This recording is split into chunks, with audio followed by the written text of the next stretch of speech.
Fear and anxiety are a consequence of your imagination running wild.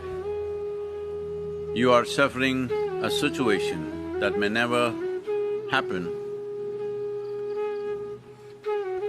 Well, but both anxiety and fear are so prevalent in human mind.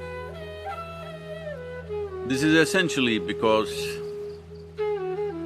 the process of growing up in the modern world does not train an individual human being in any way to conduct their mind. In the process of growing up in today's world, there is no scientific approach as to how to conduct the human mind. Haphazardly, we are trying to do this. Our education, our science is all about taking control of other life, taking control of every material on the planet, but not about taking charge of our own minds and our own bodies and our own chemistry and our own energies.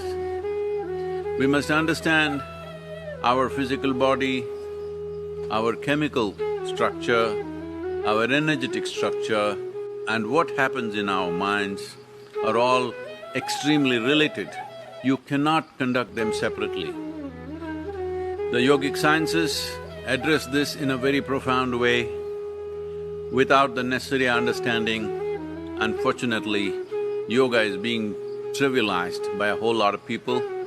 But for those who are willing, there is a way to take charge of our mind to such an extent, to take charge of our chemistry, to take charge of our energy in such a way that your activity, both conscious and unconscious, that means your karma, both conscious and unconscious karma that you perform, you can take charge.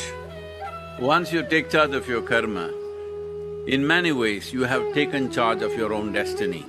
You can craft your own destiny the way you want. That means you determine the nature of your experience in this world.